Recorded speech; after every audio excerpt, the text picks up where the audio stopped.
В Беларуси плюс 12 и дождь. Погода, мягко сказать, совсем не лыжная. В позапрошлом году спортсмены братской страны и вовсе весь декабрь катались на лыжероллерах. А потому коми-снег для биатлонистов из Гродненской области – настоящее спасение. Ведь чем раньше спортсмены начнут сезон, тем выше будет их результат. Впрочем, к нам гости из соседней страны едут не только за погодными условиями. Для нас этот сбор очень важный.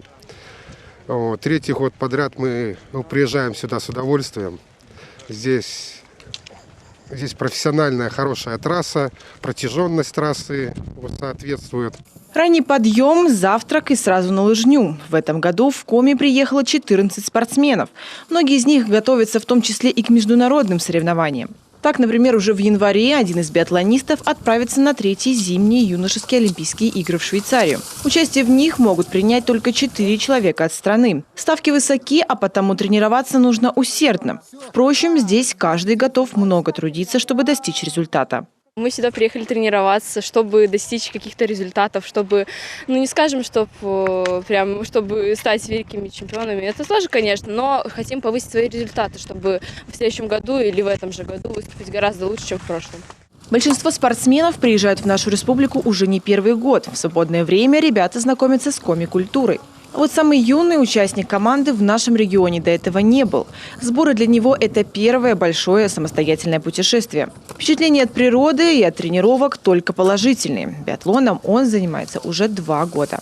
Вдохновили, конечно, успехи Дарьи Домрачевой. Я захотела быть таким же, как она, и таким же, как Бьерн Далин. Вот. Решил пойти в биатлон именно потому, что нравится и стрелять, и кататься. И это все, когда совмещается, это получается блаженство. К слову, коми-снег популярен не только у белорусов. Ежегодно лыжный комплекс Раисы Сметаниной принимает спортсменов не только из-за границы, но и регионов нашей страны. На территории есть все необходимые условия, чтобы тренироваться и достигать самых больших высот. Насыпали 2,5 километра искусственной трассы, и спортсмены могли войти в сезон, встать на лыжи уже в начале ноября. Сейчас в планах трассу эту расширить и нарезать лыжню прогулочную для того, чтобы не только профессиональные спортсмены могли пользоваться нашими услугами, но и жители республики. В следующем году здесь планируют модернизировать и биатлонное стрельбище. А это значит, что уже совсем скоро оно будет отвечать самым последним международным стандартам.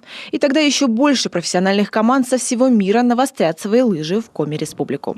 Ксения Лосева, Олег Костромин, телеканал Юрган.